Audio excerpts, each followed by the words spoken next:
3, 2, 1. Check, check, check. Recording my local. Looks good there. All right. We should be live on YouTube. Hello to anybody who's been hanging out, waiting for us to start. Cool. Looks like we've got a few people watching.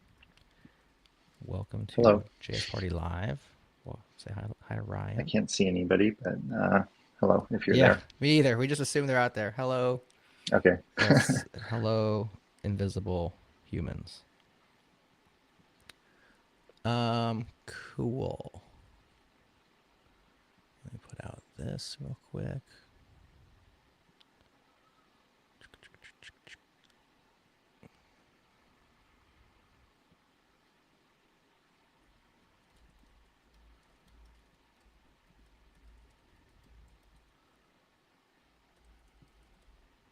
And then we'll go. Cool. That's done. All right. So we have a brief theme song here.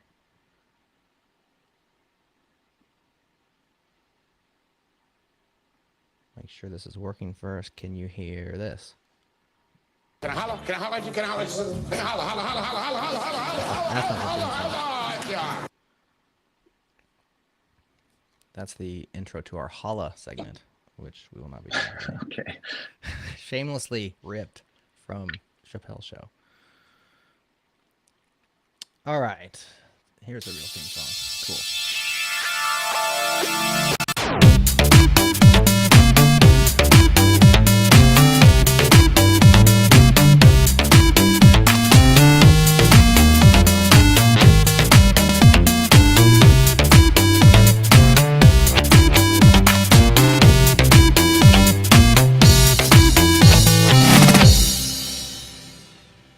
Oh, yes. You know what time it is. It is JS Party Time. I am your internet friend, Jerod, and I'm here with no panelists. It's just me. I can't intro Amel or Nick or K-Ball or Amelia or anybody else, but you know what? I'm okay with that because I have a very special guest today, and that means I get him all to myself. Yes, I am joined by Ryan Dahl. What's up, man? Hello. Not much. How are you doing? I'm doing pretty well. Happy to have you here. I think this is the second time we've gotten to chat over the years.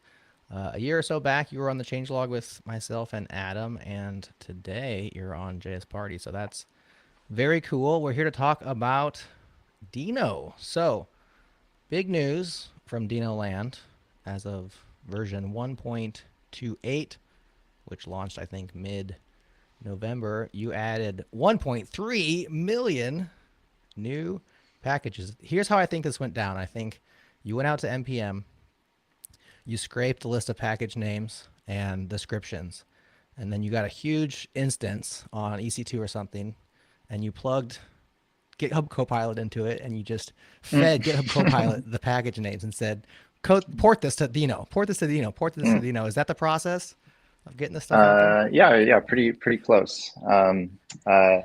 No, I basically we did a bunch of compatibility work. So Deno is really founded under the idea of moving JavaScript forward, and NPM has been around for many years now and contains all sorts of legacy stuff in it. All and in particular has a lot of common JS stuff. And it's been many years now since we moved to ECMAScript modules. And Deno is ECMAScript module first, and really trying, really pushing its users not to use require. In fact, forbidding its users to use require.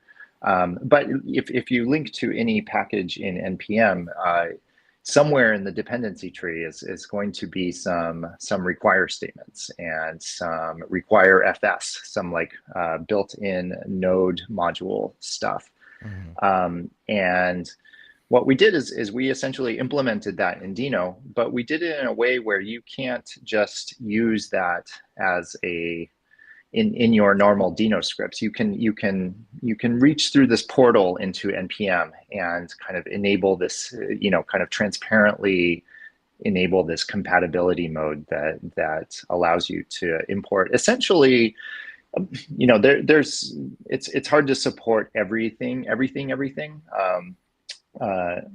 for various reasons, for kind of bug reasons, for security reasons, but kind of 80 to 90% of modules work pretty well, work out of the box. So yeah, the compatibility layer is it's been under construction for about a year now, and is yeah, now stable in Deno, and you can essentially just import npm packages, and it should more or less work out of the box. You should, even if that package is kind of a more modern package that like gives TypeScript types and stuff, you should even get TypeScript support out of the box in your editor with kind of tab completion and stuff. Very cool. So been in the works for about a year, a big effort, no doubt. I wonder about the psychology of making this decision. It was obviously very pragmatic, a big blocker for adoption. You know, we've been talking about Deno, I think ever since you announced it, and I've been asking people who come on the pod, are you using Deno? Have you tried it? And a lot of the people are like, well, I just can't use this. I can't use that. I already have an app that has these packages. When I start something brand new, I'll give Deno a look. But for now, no, I haven't tried it. Have you? And then the answer is like, it's kind of the similar. Like some people hopped in, but a lot of people haven't. So this is obviously a big opportunity to expose Deno to a bunch of people who otherwise couldn't even, give it a shot. That being said, with Deno being like your big restart, right? Your opportunity to rearrange the letters and have a clean break from Node and some of the mistakes that you made with Node, by your own statements about it. Did you have like a push and pull in your heart as like Ryan, the CEO of Deno, versus Ryan, the lead dev of the Deno project? Like, we're kind of going back and bringing some of the legacy with us, whereas you had this fresh break prior. Was that a tough decision to wrestle with, or was it a no-brainer? I mean, the reason I even work in JavaScript in the first place is because it's the default programming language in a very real sense, and this is where the vast number of programmers are. And I'm not making Deno for a small subset of enthusiasts. This is software meant to be used by millions of developers, just like Node. And so, yeah, we're trying to push JavaScript forward. We're trying to introduce TypeScript. We're trying to get people to use ECMAScript modules. We're trying to get people to use async await instead of callbacks. There's all these pressures that we're introducing to kind of push people forward. But at the end of the day, I mean, this is software for people and needs to solve their problems. And I think we found a good way to do this with this kind of portal where we're not really compromising on our principles here. We're just introducing kind of a way to reach into the npm ecosystem. And so is the portal conceptual, or is it also literal or technical? Like, is there a proxy involved here, or is it just like conceptually you're doing this? Tell us more about the implementation. So there is a CommonJS implementation inside of Deno. There is Node built-in modules built inside of Deno, and there's an npm client inside of Deno. So all of this stuff is essentially written in Rust to a large extent, and yeah, we can automatically download the npm packages. So yes, it's technical. It is not metaphorical. There is a literal portal there. Cool. On the announcement post about this npm support, you mentioned that it's easier and safer with Deno. I thought we could use those as a couple of talking points. Let's focus in on easier first. You mentioned there's no like npm install. It's a simpler thing. Can you maybe reiterate exactly how it works? There's no package.json, for example. There's a lot of stuff that you don't have to have, which we're kind of used to having with npm. Right. So one of the things that we're trying to achieve with Deno is that it can scale up to big projects. You can have TypeScript out of the box. very, very concerned with kind of the DevX experience of it. But Deno should also scale down to really small programs, in particular single file programs. And in npm/node, this is not really possible because you always need a package JSON. As minimal as your package is, you are required to have 2 files. Right. What we do with this npm feature in Deno is you do import npm:/express at 5, say, if you want version 5 of Express. What happens internally is the built-in npm client will go out and download Express and all of its dependencies from the npm registry. It does this not into a local node modules folder, but into a global node modules folder that's hidden in some cache directory. Obviously only does this on the first request. Subsequent requests don't need to go download that. The security mechanisms in Deno. So as a reminder, Node kind of unconditionally allows access to the file system and network. In Deno, because JavaScript is a secure sandbox, we wanted to give users the ability to conditionally not allow access to the file system, not allow access to the network, not allow access to environment variables. And that's the same, when you're importing an npm package, that still remains, right? It's not that npm your Express now has unfettered access to open internet connections. In Deno, the -- allow net flag still applies there. And so this mitigates the problem that we've seen in the npm ecosystem, these attacks where people upload malicious packages or somehow compromise Right. a popular package and insert some nefarious code in there.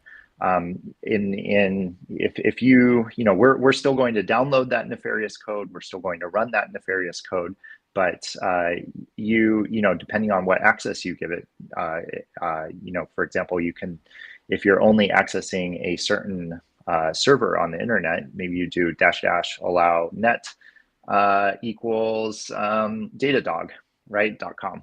Right. Then any other access to nefarious website.com is going to be blocked. And so similarly for kind of file system access and environment variable access, right? You don't want a random npm package to suddenly have access to your, say, AWS keys that are stored in environment variables that really have nothing to do with that code path. Right. So does that operate? I know that Deno operates a lot at the runtime level or the program level, like -- allow net or allow read or allow write is like when you execute the program. When it comes to these npm modules, is that the same level of granularity that you're specifying the allowance, or is it on the like package by package basis? Yeah, we can't do it on the package by package basis. That is a area of research that has been going on for many years now. Yeah. And potentially will be possible in the future using things like shadow realms. But as it currently is, JavaScript, even with ECMAScript modules, is such a dynamic programming language that monkey patching is always possible in some form or another. And we don't think it's possible with the current setup we would love to do this. We would love to say, Express only has access to this stuff. But yeah, with the kind of JavaScript of 2022, that is not possible. But maybe in the future. So yeah, the conditional access, the permissions system is kind of process wide. Right. Which is better than nothing for now, but I think we do want to reach that point.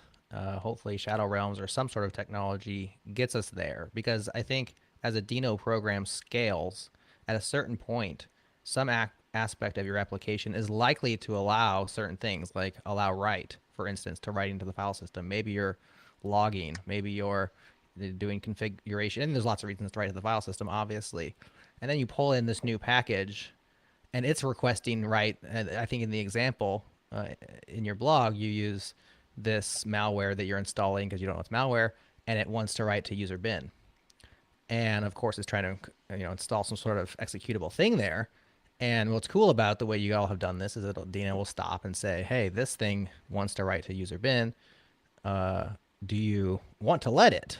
Well, if you're already using -- allow write on your program, I think it's just gonna work, right? It's not gonna prompt you for that.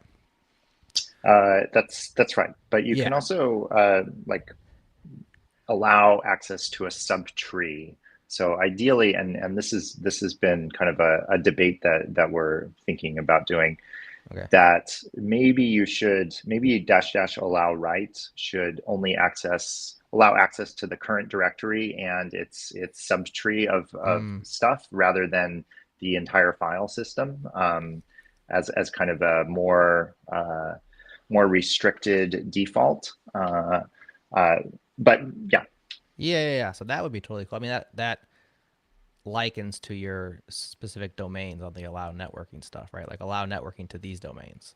Then if something comes along and tries to write to some unknown domain, send some data off to there, it's going to stop it. But yeah, like why would I ever want to write to user bin inside of my web app? Right. Like that should be a red flag immediately. So that's so cool. Yeah, to be clear, you can do -- allow write equals dot, and that currently will allow access only to your kind of current subtree, which should do that. And what we're thinking is you shouldn't need that equals dot part of that flag. You should just need allow write. Right. Yeah, I think that would be a step in the right direction. So let's talk about compatibility. You said 80%, maybe 90%. Is there a way, let's say I have an app that I'm thinking, well, it's pretty close to being Deno compatible. Maybe I can take it the extra mile and get it over to there. I have a few modules. Is there a way I can like quickly check, like, is this Deno compatible or not? Just pull it in. If it's published on npm, I would just open up a script and import it. You have to prefix it with npm : but import it and test it out. We haven't. It's kind of difficult due to the dynamic nature of JavaScript to know to like kind of automatically go through the registry and test each module to see if they're working or not. I mean, we can test if they can import stuff, but I mean, what you really want to do is kind of run the unit tests and see if they're passing. And unfortunately, just due to the very vast number of ways that can be done in JavaScript, it's not really possible for us to kind of do that. But yeah, I would import it and start playing around. And I think, unless you're doing something real crazy in your module or like very old school, you should probably see this working out of the box. What kind of stuff fits into the category of real crazy or old school? Like very old node syntax, or what's crazy? Like CPU like heavy, or accessing __ proto _ for security reasons. We don't allow kind of prototype chain hacking stuff. Like this is just not a good idea, and so we explicitly disallow that. But there are packages out there that rely on this behavior, and unfortunately packages that depend on packages that rely on that behavior, even if they themselves don't depend on it. And so yeah, we're trying to don't use _ prototype _ proto _ so stuff like that, like things that you really shouldn't be doing anyway, and you really don't want your dependencies to be doing. People will shout and scream. This is always kind of the trade-off to be had with kind of backwards compatibility is like, people just want their stuff to work. They don't care. Right. And on the other hand, like people who know JavaScript are like, yeah, but like we're really trying to push people forward here, and it's just kind of a what do you do in that situation? Obviously, we want it as usable as possible for people, but move to modern JavaScript and don't do those sort of things. Like you'll thank us later. Awesome. We can call this a break right here. Feel free to take a drink or go to the bathroom or do some jumping jacks. Whatever it is that, good. that you enjoy I to will. do. I'll go grab the water. Sounds good. Mishka, I will talk about cloud providers here shortly. So that one will get hit for sure. Hi, Igor.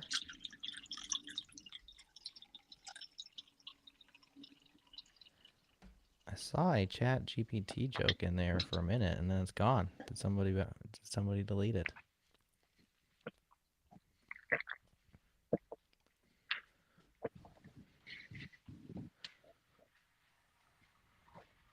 It'd be a crying shame because it was pretty funny.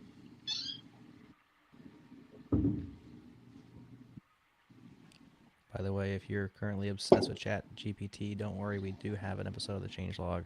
Oh, it's back. Sorry, Ryan, I'm just talking to the chat now.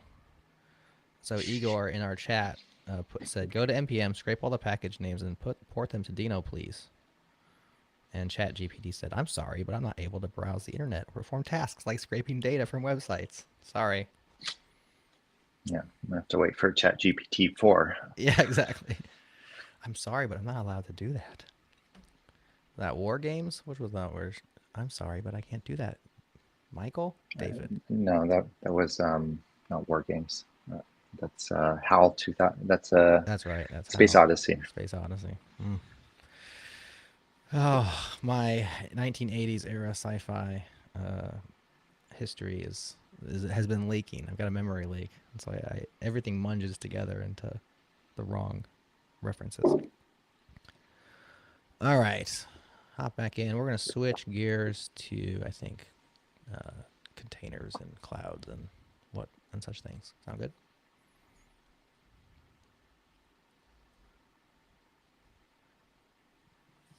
So let me start over. I just fumbled a sentence. So last May, you dusted off your personal blog, which you hadn't written on in many years, to write a post about JavaScript containers. Can you tell us what the concept is here, why it's so exciting to you, enough so to, pen a blog about it? Yeah, mostly because I don't have a Twitter. I need some need an outlet to write somewhere, and very, very occasionally I'll dash off something in at tinyclouds.org. Yeah, JavaScript container. So, we're building this serverless system called Deno Deploy, and we're doing this as a business. This uses the same technology that we're building Deno on. The concept with Deno Deploy is that you are not with most cloud providers. You're basically writing Linux programs. You're writing a Linux server. Maybe it's in Python, maybe it's in Go, maybe it's in JavaScript with Node, maybe it's in Deno. But like at the end of the day, you're packaging it up in a Docker container, shipping it off to DigitalOcean, to Fly.io. Maybe you're using AWS Lambda, but like the abstraction layer that you're working at is ultimately a Linux abstraction. And maybe you make that as thin as possible. Maybe you make that Alpine Linux. Right. But ultimately, you kind of have this Unix system that you're working within. And that starts becoming a little weird after some time, because you realize that like almost everything that your application is doing is in JavaScript. Like essentially a lot of these API servers are like taking incoming requests, making maybe doing some authentication, making an outbound making an outbound connection to a database, maybe calling out to some other APIs, kind of gluing together the responses somehow, sending that back to the user. And the Unix part of it is shrinking and shrinking, and the kind of business logic JavaScript part of it is growing and growing. And at some point you realize, like, what's the Linux part of this actually doing for us? Isn't this just an unnecessary complication? and so, and I think in particular for us JavaScript users who are used to opening Chrome DevTools, having this little shell in there where you can type JavaScript is pretty similar to kind of your terminal where you can type shell script, and Right. shell script is kind of similar to JavaScript in a way. And you start thinking, in Chrome DevTools, it's not Unix in there. There's no real, directory tree. There's no environment variables. There's no systemd. There's no, there's none of this Unix stuff. You're just in this like browser world, and it doesn't matter what operating system ultimately is kind of underneath it. You're abstracted into this nice scripty kind of JavaScript world. And what we're trying to do with Deno deploy is really raise the abstraction layer for a cloud service. And so instead of providing kind of JavaScript inside of a Unix container, we're just providing the JavaScript. And so you can start thinking of servers written in JavaScript as being their own kind of container, rather than packaging this up with Node inside of a Docker container. As long as you're comfortable being explicitly JavaScript, you can kind of just live in this browser world view. And this has a lot of nice benefits, right? Your JavaScript server package, if you use Deno, is very small, right? On the order of kilobytes, right? We're essentially just zip up your JavaScript source code, and this is quite small. So our deployments happen in, I don't know, 5 seconds or so. The cold start time for this, because we're not kind of booting up a Linux instance and starting up other stuff, Right. There's just less involved. Really what we're doing is in Deno deploy, we're starting a new tab in the sky, essentially, to service requests. Ooh, I like that metaphor. That makes sense. I mean, if you think of like your Chrome browser and all the tabs that you've got open, it's very similar to what we're doing in a server as a serverless hosting service. So, you've got your bank open in one tab, you've got your work email open in another tab, and you've got some nefarious website open in another tab. They're all running JavaScript programs. They're all installed super quickly. I mean, think about how long it takes to install Figma. Like 1 second, right? You open the tab and it's there. And compare that to like how long it takes to install Adobe Illustrator. It's like these things are made to be installed quickly. You don't even think of it as being installed, even though you are downloading all of the source code. I mean, it's instantaneous. So you're really running like a multi-tenant environment, lots of multi-tenant programs. These things start up super fast. And yeah, that's essentially what we're doing, but server side. So, we have many tenants, many hundreds of thousands of websites that we're hosting on Deno deploy. And when an incoming request comes in, it's very likely that we don't actually have an isolate running for that, but we can start one up in the flash of, let's say Command T and you're ready to go, right? You just pop yeah, I mean, there's no UI, obviously. I know, I'm But following. like in milliseconds, that we can basically spin this up and it can respond to that request. And with network latency, our cold starts are around 400 ms, 300 ms, something like that.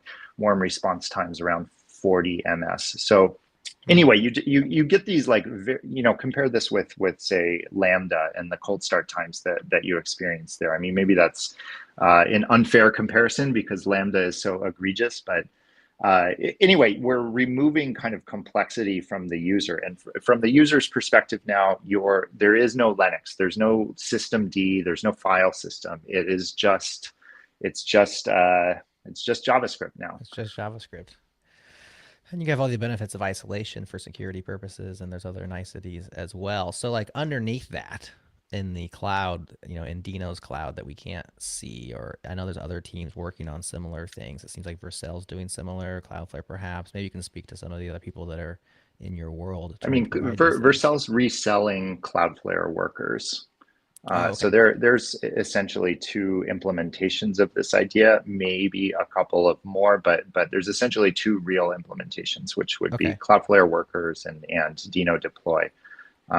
Things like Netlify edge functions. Netlify is actually a partner of Deno, and Deno deploy handles the edge functions for Netlify in a similar way to how Vercel uses Cloudflare workers. Or, for example, Supabase edge functions is actually Deno deploy under the Okay. hood. Interesting. So we can get onto the business side and get stuck there for a while, so I'll avoid those questions for the moment.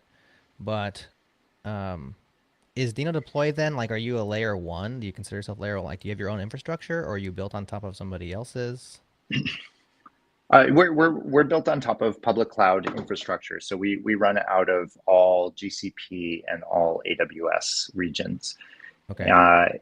We are, this is, I would say this is essentially an implementation detail on our side. At some point, I think it might make sense to go to a lower level provider like Equinix, but Yeah.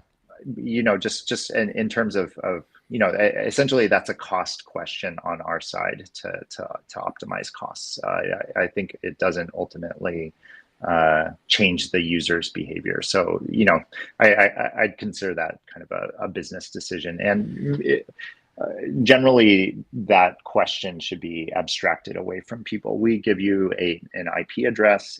It's kind of anycast routed to the nearest data center, and you should generally be near to a Deno deploy instance Right. anywhere in the world. Do you think it's potentially also a speed move? Like, obviously it's a cost move. So like if you're competing with Cloudflare workers, they have an advantage with their infrastructure. But it could also be like faster cold starts. Like, couldn't you get better performance if you were running your own? Uh, I don't. I mean, Maybe.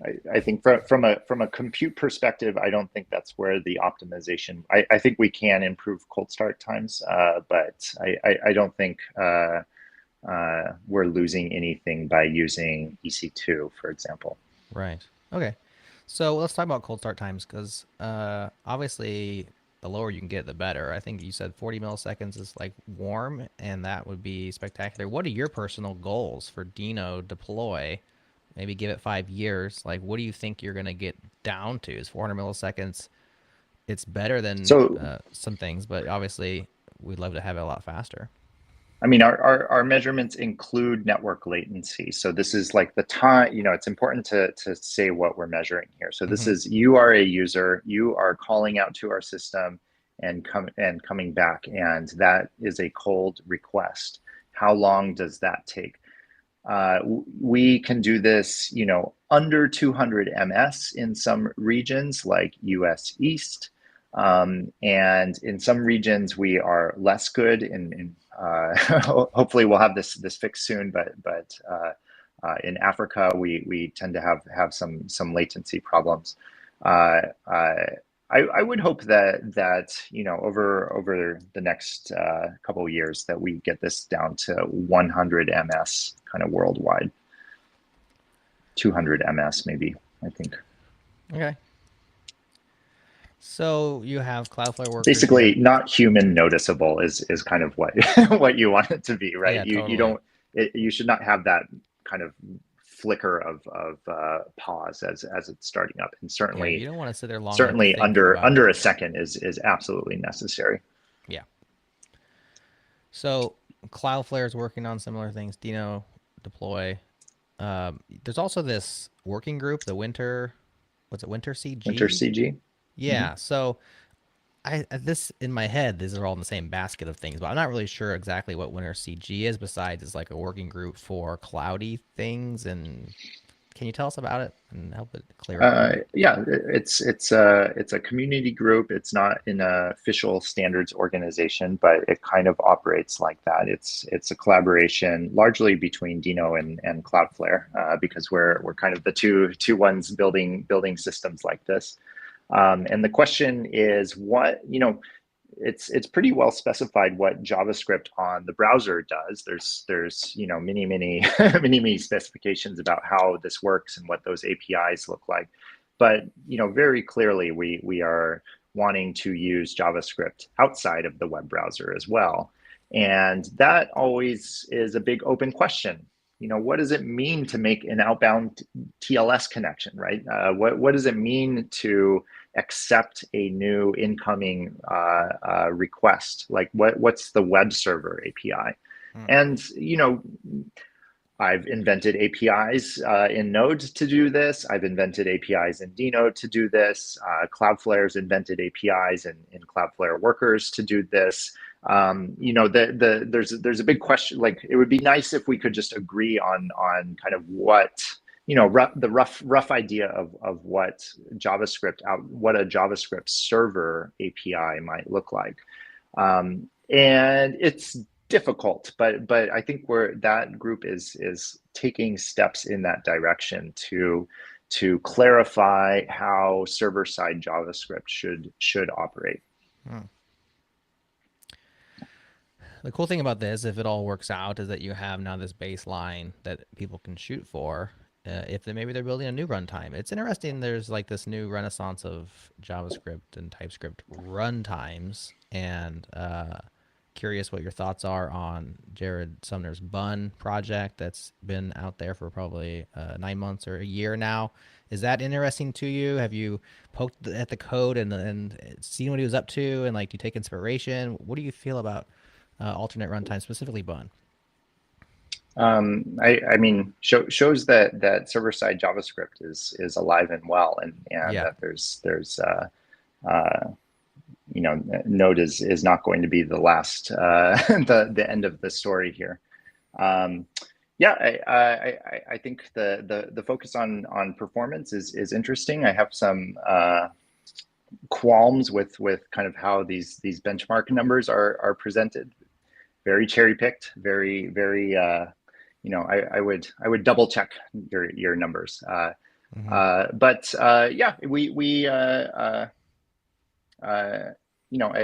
think it's good to have people thinking about this stuff. Fair enough. Yeah, it's just interesting, the benchmark thing, because it's kind of like, this is where software engineers, the heads hit against each other, is like when it comes time to like, who's is fastest on what strata, what are you paying attention to, what are you optimizing for, are the results legit, are they cherry picked, is it real world, is it synthetic?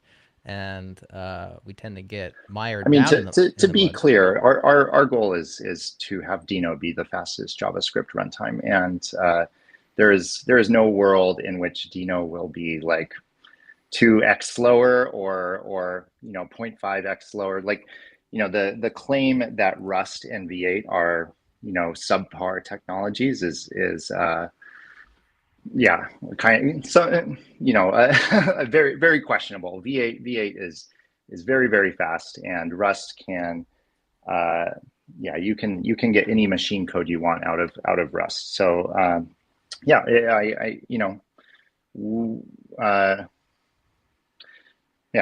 just say our Deno will be the very very fast. So if that is the only claim there, then I don't know. I would just check numbers is always I would say.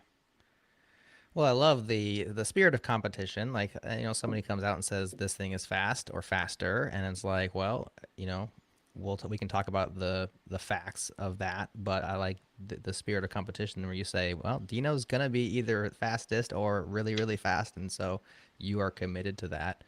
And I think that's spectacular, because at the end of the day, end users win, right? Like, the world wins when everyone's motivated to improve on these critical factors. Like, if you can get Deno deploy cold starts from 400 milliseconds down to 200 milliseconds or 100 over the next 3 to 5 years, like, people benefit from that improvement. And so competition is for sure.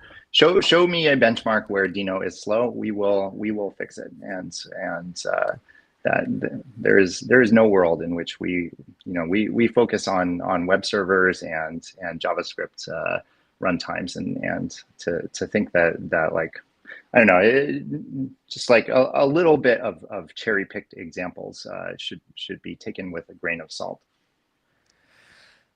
Wise words, I think, with any benchmark is take them with a grain of salt, do your own homework, and we need people out there running them in different contexts, etc., in order to get a more broad picture of what is truth with regard to such things. Well, that takes us back to, I guess. I mean, I guess I'd also say that these things are pretty complex systems, right? Node and Deno, and they take many years to develop. I mean, they're not as complicated as Chrome itself.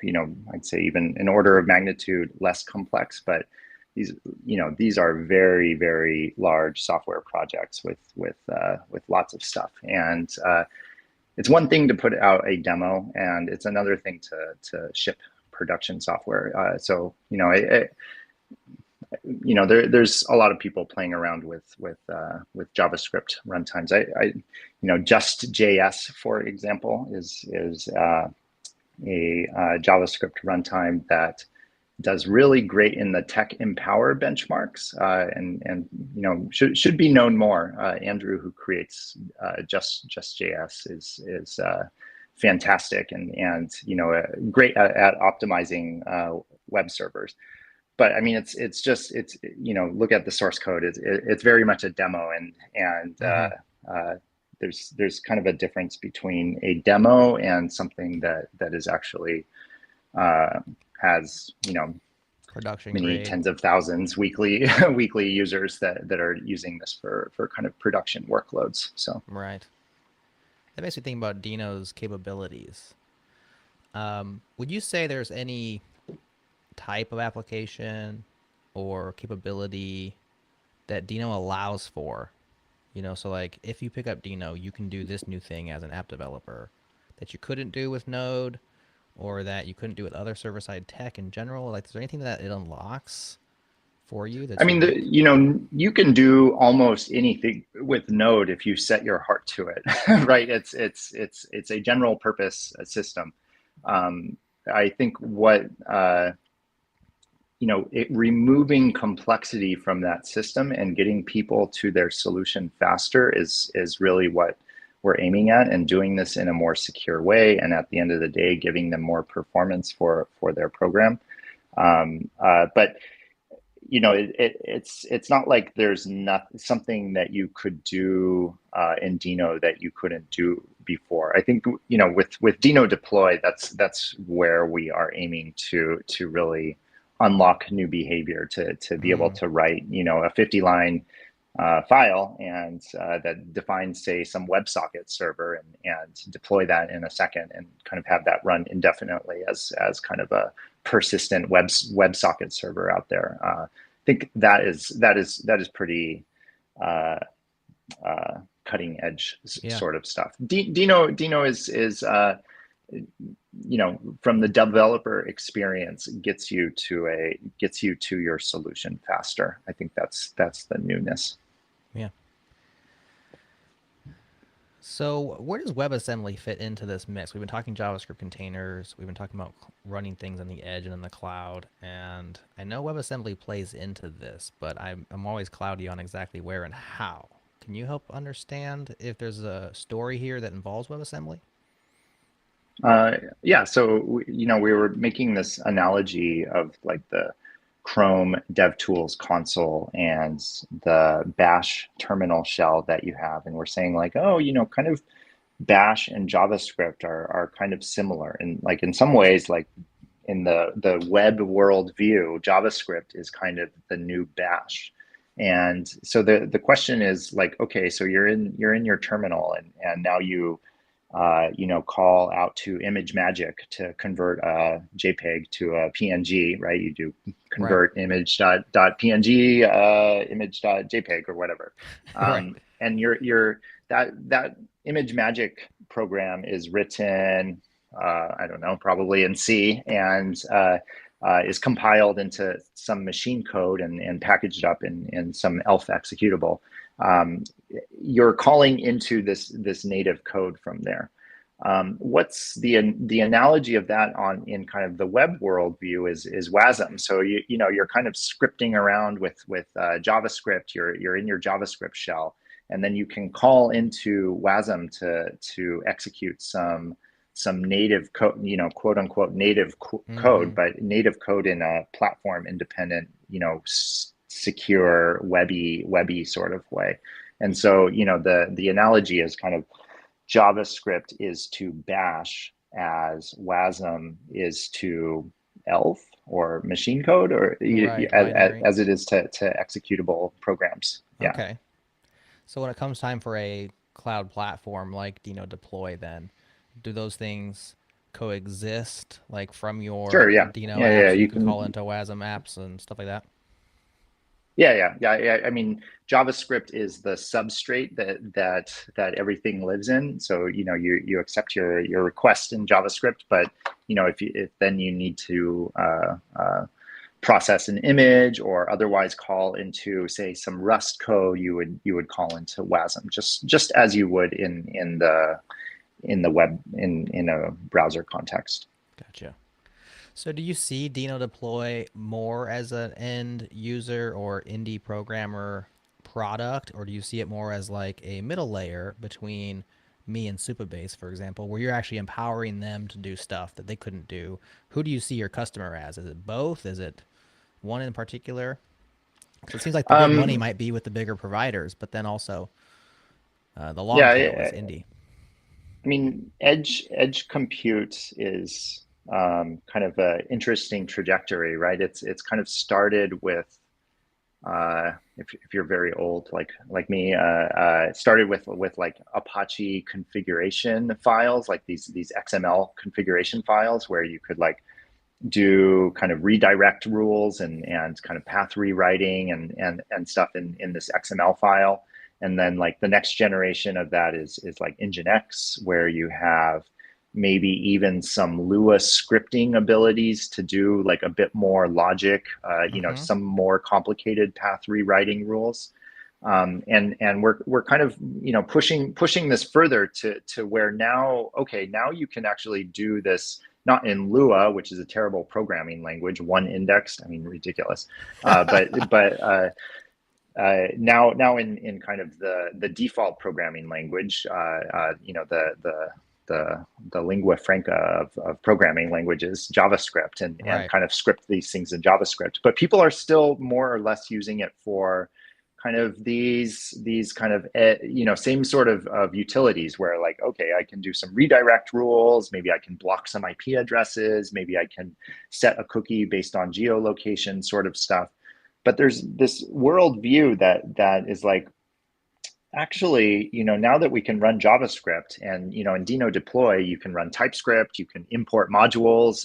You can't use npm modules yet, but soon you'll be able to import npm modules. And so now it's becoming not just you can script around JavaScript a bit, but actually you can do pretty complicated things. You can make outbound requests. You can pull in full frameworks. You can actually pull in React and run React at the edge and do SSR to like return static HTML, kind of using React as kind of a modern day PHP where you're kind of server side rendering stuff. And you start getting into the situation where it's like, actually, it's not something that passes through to a backend server. Like I've got my kind of edge rewriting rules that kind of operate quickly, and this is with my cache, and then my application server is this big slow Ruby on Rails thing that like ultimately things pass back into. But like, what if we just move everything? What if we actually write our application server at the edge and just move more and more of the logic out there? Are we, is that possible? Are we kind of facing a next generation of application servers that actually are running not just in one location, but like everywhere all at once in a serverless fashion in a single JavaScript file? Like, can you just define a 50-line file that like runs everywhere kind of, basically for free because it's so cheap to roll these things out? Yeah, I think that's where we're going. I think there's some open questions there around kind of state management and data stores, because obviously if you're running at the edge and you have kind of a single Postgres instance in US East that you're connecting to, you kind of lose all the benefits ultimately of running at the edge. So you need some sort of geo-replicated data store. But it's not completely worked out now, and Deno deploy certainly doesn't have any state features right now. But this is the direction that I think web development is going, and so Right. I'd say in the next couple of years we're going to see many more like full applications running at the edge. Yeah. You're so right with the state management being really the sticking point. There's a lot of money going into this problem right now, right? Like there's a lot of people toiling at the moment about geo-replicated databases that you don't have to think about as much as we used to have to. There's some really good off-the-shelf solutions right now. CockroachDB is great. Spanner is great. Depending on DynamoDB is great. Yeah, it kind of depends on your use case and what exactly you need. But CockroachDB has serverless setups now, and you can certainly connect your Deno deploy to a serverless CockroachDB. I think from kind of a product perspective, it's like, how can you make that even smoother so that you don't have to think about two different products at once? Yeah, because you all are trying to be batteries included, right? Like that's one of your big things. Trying to make it as easy as possible to build the software that most developers are targeting. Right. So back in July, we had your colleague Luca Casanato on the show talking about Fresh. And so this is another one of your, I guess, aspects of your batteries included is like, well, what if we had a first party actually supported bleeding edge web framework alongside all these other things? Like that's a battery that you want to have included. And on that show, Luca kind of teased a little bit at the possibility that y'all are working on your own actual storage solution. He wouldn't say much else. That's all he would say at the time. Do you have any comments on that? We're thinking about it. Yeah, no comments right now. I consider this kind of a R&D effort on our side. We want to do something that is, if you know the software that we create, is as smooth like the rest of our software, and doesn't should be kind of shockingly simple. So yeah, we're playing around with this, and we think we have some good ideas in this area, but yeah, it's too early still to talk about. Fair enough. I'll just keep asking every time I have a Deno person on the show. Sure, yeah. Someone's ready to talk No about it. problem. Because it's for me, like that's the panacea is like when you can tie together all those things with my data persistence and I don't have to cobble together and I can have my 50 line JavaScript file and I can write that in an afternoon and I can ship it around the world to all these different points of presence and it can execute like, milliseconds away from the users and it can store the data right there and somehow have all that thing work together without me writing that code, which I'm not good enough to write. Like, how cool is that going to be?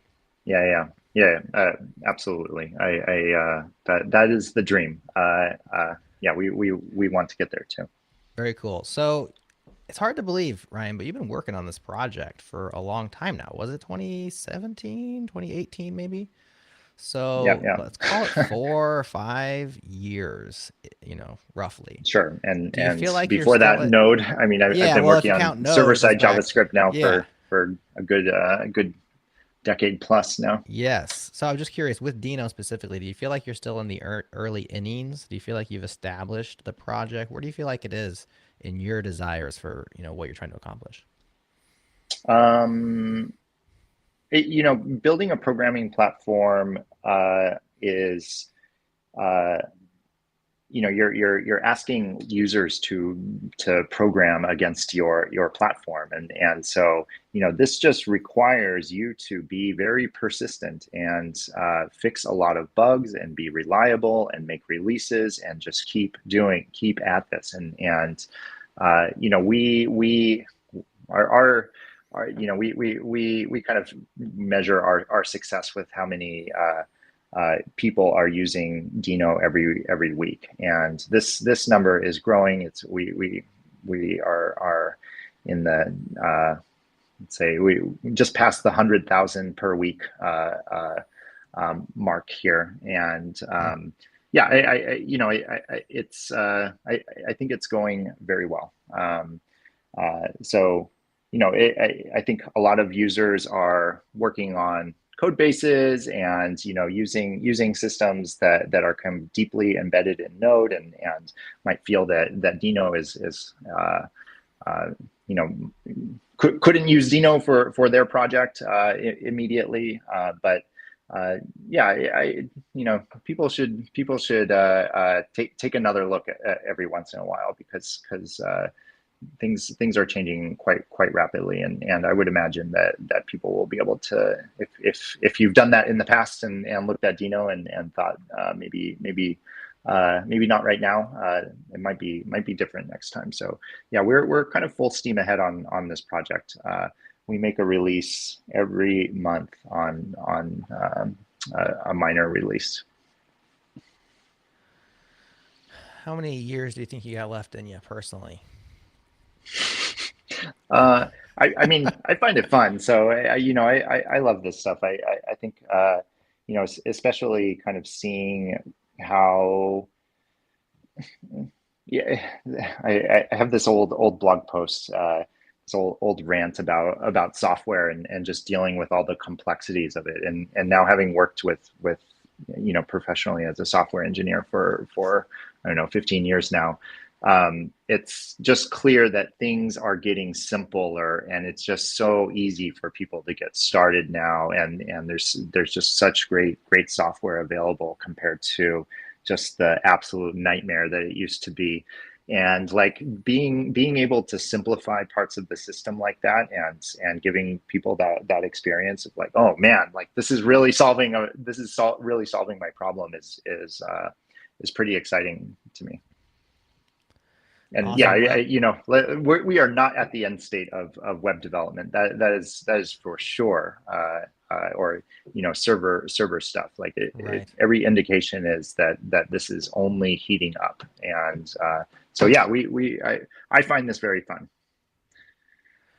I can tell you get fiery thinking about it, talking about it. I really appreciate your insights today. So Deno 1.28 is out there. Maybe there's even a 29 by now. I don't know. That was mid-November, but either way, we have NPM support. It's stable. It's almost comprehensive. Definitely worth a relook if you haven't looked at Deno because of that reason. There's no better time to check it out than right now. Anything coming down the pipeline that's like closer than the persistence layer that you don't want to talk about? Like anything that's like in the next 3 months, 6 months that people can look forward to, that y'all will be shipping, or any events upcoming for Deno? So expanded NPM support is coming out. So our big focus was on stabilizing this and making sure that people could use this, but it's still not available in the REPL, for example. That will be landing here in a day or so. No, next week. It's still not available in Deno compile. That Deno compile is the ability to output kind of a self-contained binary that contains all of your packaged JavaScript code. So we'll be working on that over the next couple of weeks here. And then of course, NPM support in Deno deploy, so that you can, really kind of pull in these packages. And we want to do this in a way that deployments are very fast. The problem with NPM packages is that they're very large, and when you start pulling in dependencies, like it's even larger. And yeah. So we're trying to find a good solution to making Deno deploy able to use NPM dependencies, but not exploding the size of the deployment. Sounds good. Sounds good. Well, listener, all of the links to all the things discussed on this episode is in your show notes. That is JS Party for today. Ryan, thanks so much for joining us, sitting down, and candidly sharing all the things that you're up to. It's pretty cool stuff. Thanks, Jerod.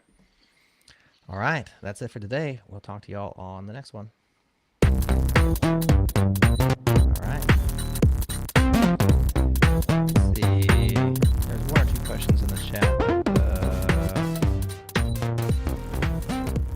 Misha says WASM time has a similar security features to what you're describing. Does that ring a bell to you, Ryan?